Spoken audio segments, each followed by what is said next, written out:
which method do you try to use to flatten the curve, as they say, or to control the spread of the virus itself? Some countries have elected to tighten right from the very beginning. Some countries and cities, states have elected to be a lot more proactive with the way they've gone about trying to control the spread.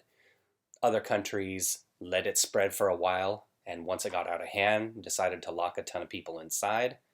That's China. Most countries haven't gone to that extreme. Some countries are ignoring it entirely, like a video I did a couple days ago about Turkmenistan, where you can be jailed for even saying the word coronavirus in public. Other countries have decided to try to go with some kind of herd immunity. Some states here have been a little bit slower in terms of their reaction to it and issuing their stay-at-home orders. So you kind of see like a mixed bag of everything going on. There's been no country that's really gone full herd immunity with it. There are still some restrictions in those countries. So the question is going to be years down the road when we look back, which method was the best? We're going to bounce around a little bit here across Europe and see some of the different things they've done in different countries. So the first thing here from BBC News is Spain, close to passing peak as deaths fall again. Spanish Prime Minister Pedro Sanchez says the country is close to passing the peak of infections as the number of coronavirus deaths fell for the second day in a row. Mr. Sanchez also extended lockdown measures until 25 April, saying the restrictions were saving lives. The toll of 809 deaths in one day is the lowest in Spain for a week.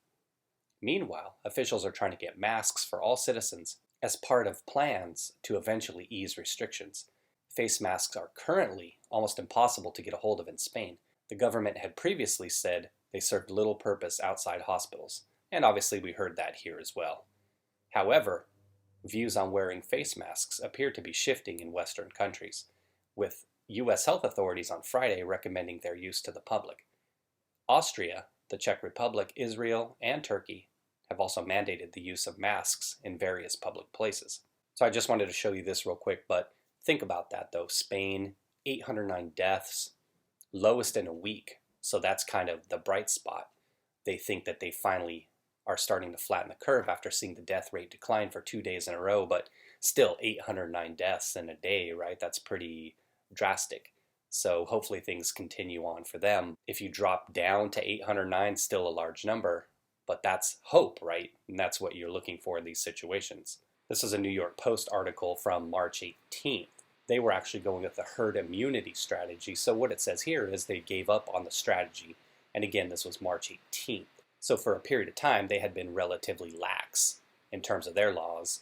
And obviously you heard, what was it, a week ago or so? Boris Johnson actually came down with it. And obviously things have changed since then, but I just wanted to show it to you to show you the approach different countries are taking. So they decided to go with herd immunity from the beginning, but once it started to get out of control and it started to overwhelm their healthcare system, and then they saw the projections of potentially 100,000 to 250,000 deaths, and I believe that's within their own country, then they decided to tighten up as well, right? It's all well and good until things start to go bad, right? So at the time, things were pretty lax. Schools were still open, but they decided to go ahead and close that up. So at this time, they had decided to allow some restaurants, some cafes to still remain open. So they weren't totally shutting everything down like the non-essential businesses here, but it looked like they were closing schools down. It says here that their orders in the UK were less restrictive. It says in France, for example, those leaving the house needed to fill out a form. Can you believe that? Having to fill out a form when you just want to leave your house? That was a few weeks ago, of course, so things have tightened up since then. Let me show you what's going on in the Netherlands. Why Dutch lockdown may be a high-risk strategy. And this is from BBC News. All of these will be archived in the description for you if you wanted to go ahead and read the full articles on these. Now, even though they're saying that the Dutch are instituting what they call herd immunity, they're doing what they call an intelligent lockdown.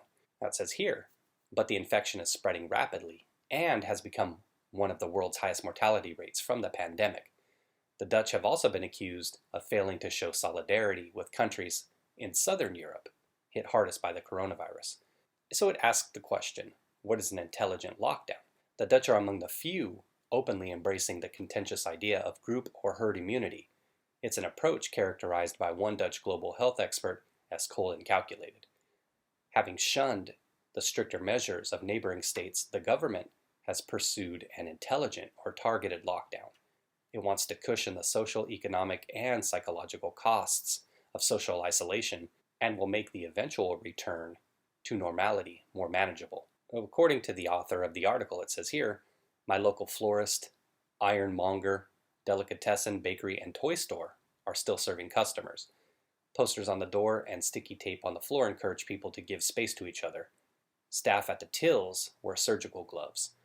Only those businesses that require touching, like hairdressers, beauticians, and red light brothels, have been forced to cease trading. I love thinking about the brothel in the sense of trading. So money for, So I guess that is a form of trading. I like that. I like how they term that. It also says here, schools, nurseries, and universities are closed until 28 April. Bars, restaurants, and cannabis cafes are shut, although they seem to be doing a roaring trade in takeaways. We skipped ahead a little bit here. It says we have to realize that it can take months or even longer to build up group immunity, and during that time, we need to shield people at greater risk as much as possible.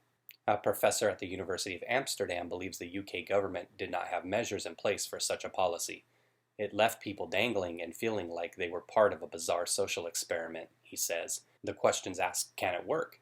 Dutch public health agency RIVM has launched a study to see how far antibodies created when people are exposed remain effective in preventing reinfection. It's kind of like creating your own internal vaccine by being exposed to it and then letting your body generate those antibodies naturally to turn into a vaccination, which doesn't yet exist. And this was from a professor at the RIVM, and they told the BBC that. Now you take a look here, you see the fatalities by day in the Netherlands. And this says March 16 to April 4. So it's still kind of rising each day from where it was initially. Reality sets in as deaths rise. The Netherlands is now scrambling to increase its hospital capacity, with the peak of the crisis anticipated in 2 weeks, and deaths as high as 175 in one 24-hour period. Some 1,650 people have died since the crisis began. Some patients have been transferred to Germany to free up beds, and the Ahoy Rotterdam Concert Hall, which was supposed to host Eurovision 2020, is to become an emergency facility. There are plans to quadruple the number of tests, and healthcare workers not directly involved in treating coronavirus patients will also be screened. But there have also been setbacks too. When 1 million masks shipped in from China were deemed faulty, the government had to order an urgent recall. Okay, so we've seen the picture in several different countries, right? Now, obviously, this is going back several weeks to what the UK was doing, how they seem to have less of a plan in place than the Dutch did. The Dutch are saying, hey, even though we're keeping our society open to some degree, it isn't the total herd immunity like they make it sound. When you hear herd immunity, you're instantly going to think, oh, well, they're keeping everything open. They're going to just go ahead and try to wait this out. It looks like they're saying the UK had that strategy to begin with. Not knowing what you don't know, it's kind of hard to place blame in hindsight on that. Now, obviously, there are certain circumstances where it's clear what should have been done, like the case with Mardi Gras in New Orleans, and as well as Bill de Blasio in New York actually actively encouraging people all the way out until early March to be out there, to go celebrate in Chinatown, to go out to the Lunar New Year festival, to keep going out and eating at restaurants. Obviously, that didn't work out well for New York, and now Louisiana is really having a lot of issues. Actually, was looking at something earlier today. It was saying that California and Washington State are actually already starting to flatten the curve, it seems like. So it's interesting because in California, and I'm not sure about Washington State, but they took a really aggressive measure and issued that stay-at-home order pretty quickly, one of the first states to do so. From that, we can deduce that perhaps that's the best strategy, right? New York obviously didn't take that strategy. Like I said, they had de Blasio out there encouraging people to go out and eat at restaurants, to go out and hang out, to go out there and go to festivals. So you've got to give credit to California and Washington State for taking those aggressive measures that they did, if it is indeed flattening the curve like they say it is in the article I read earlier. What if the way the Dutch are doing it now, they're seeing a lot of deaths, but what if it turns out to be the best way? Right now you can look at the number of deaths in their population per 100,000 or per 1 million, whatever scale you want to measure it on, and perhaps their number turns out to be larger than that of other nations in this period, say through 2020. But what if we get into 2021, 2022, and there's still no vaccine, and you start to see kind of a second wave of infection, or the virus mutates and you start to see new hotspots start to jump off? when things start to open up again. And this is something I've been thinking about relative to where I live in California. This is something I was thinking of earlier was, what if the way California's been so quick to be able to flatten the curve, what if the virus mutates and most people in California haven't been exposed to it? Does that then become a hot spot? What about New York? Say it mutates in 2021 and starts to make the rounds again with no vaccine. Most of the people there have already been exposed to it in some way.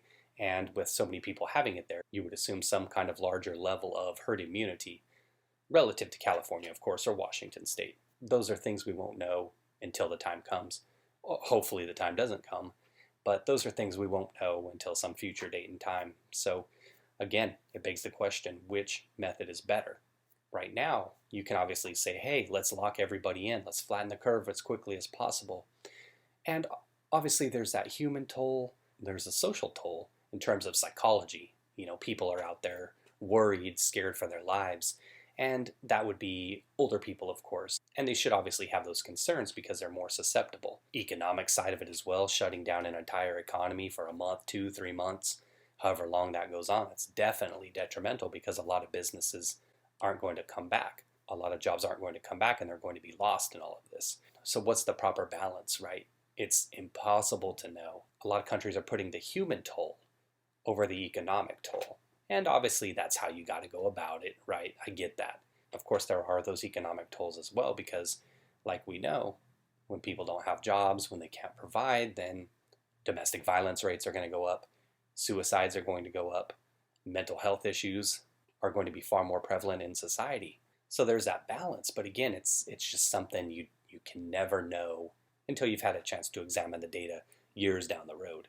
So for me, I want to hope that what happened in California and other states that were quick to react to this, I want to hope that that was the best way to go about it. And that buys time, like we said, resources in hospitals and things like that are able to take care of the individuals who are sick, and hopefully economically it doesn't do too much damage. And on a personal level, obviously your own personal economy, hopefully it creates a situation where there isn't too much damage done there. I want to hope that the way they went about it is the right way, and I've been willing to make the sacrifice. I've stayed in as much as possible. I don't know, everybody, it's a whole strange set of circumstances. It's definitely something that requires a lot of thinking, and there's a whole lot of factors going on here. Different countries are trying different things. So what do you think in the end? Who's going to end up being right? Is it going to be a situation where the Dutch did it the right way? Is it going to be a situation where the Chinese model was the right thing, barring people in houses and everything like that? Or is it going to be a situation where, like I said, where maybe New York looks bad now, but a year from now, if it flares up again, maybe they end up looking better and maybe California becomes a hot spot. So anyway, I'd love to hear what you guys think. Thank you for watching the video as always, everybody. And I hope you all are doing well, staying healthy physically and mentally. Take care of yourself, everybody, and have a good day.